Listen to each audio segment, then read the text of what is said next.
what is the reality for a farmer trying to go and get a licence to either abstract from a river and pump it into their reservoir, or even in the first place build their own private reservoir? How easy, how possible, how joined up is that process? But it's ridiculous, actually, that only in January and February it was really wet, and there was a lot of water that was going straight out of our river system out to sea.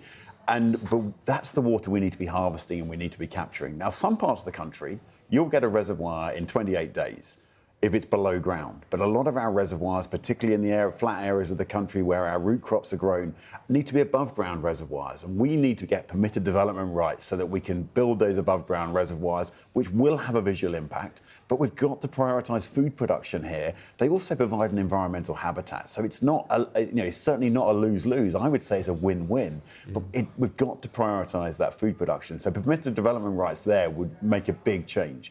But then also we've got to change our abstraction licensing so that whenever we have excess water, whether it's in the middle of summer or whether it's in the middle of winter, we should be able to harvest that water, pump it into those reservoirs so that we can then utilise it at times when we're running out of water. And at the moment, we've got horticultural producers with potatoes, vegetables, fruit crops that are running out of water.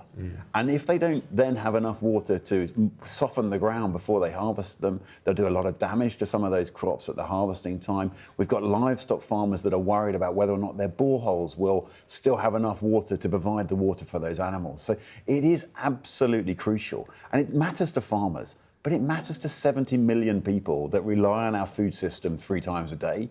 And building the resilience of that food system should be an absolute political priority for Andy Burnham and the new government. How would you describe, and I know it's variable because the UK is such a mosaic of conditions, but how would you describe Harvest 26 so far?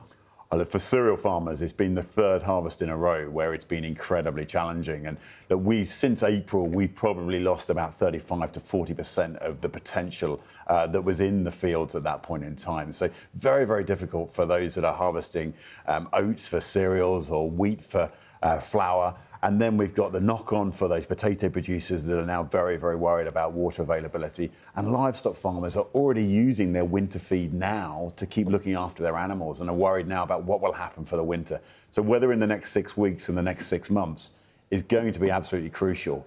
But as a country, as a government, we must take this moment to say we cannot be in this position again. Let's make sure we fast-track the changes that are needed so that we can build the resilience of the food system that farmers want to be absolutely central to, but we need government to take action as well.